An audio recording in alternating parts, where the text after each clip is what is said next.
Story openings are really important.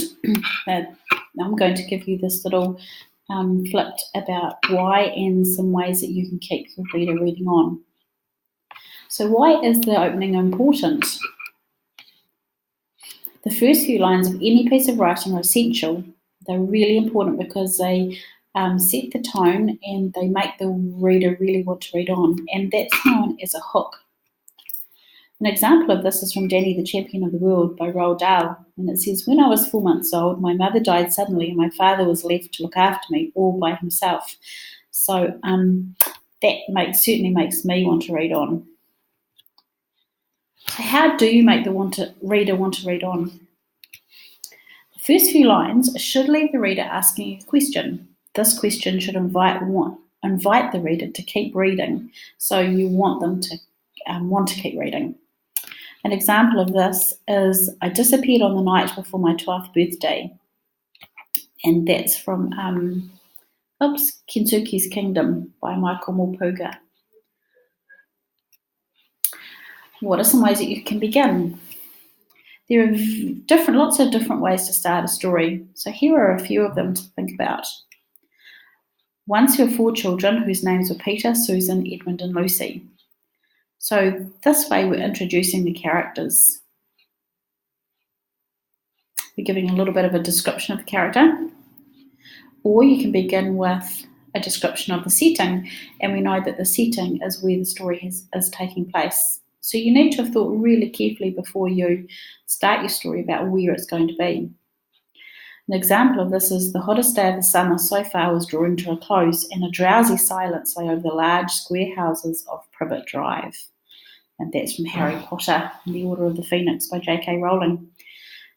You can see that it actually starts to tell us that it's really hot, and that there are lots of large square houses, and the place where it is in Privet Drive. Well, how about a description of setting and character? An example, 1,000 miles ago in a country east of the jungle and south of the mountains, there lived a firework maker called Lackland and his daughter, Lilla. This is from The Firework Maker's Daughter by Philip Pullman. Or maybe there could be some action. Peter crouched over the fire, stirring the embers so that the sparks swarmed up like imps on the rocky walls of hell. Okay, there's a bit of action for you. Or dialogue. We know that dialogue is when people are talking. "I'm going shopping in the village," George's mother said to George on Saturday morning, "so be a good boy and don't get up to mischief." And that's from George's Marvellous Medicine by Roald Dahl. How about a question? Ever had the feeling your life's being flushed down the toilet? And that's by The Toilet of Doom by Michael Lawrence. That is a cool start. Makes you really hooks you. It makes you want to really read on. Or maybe a statement. It's a funny thing about mothers and fathers. Even when their own child is the most disgusting little blister you could ever imagine, they still think that he is really wonderful. That's Matilda by Roald Dahl.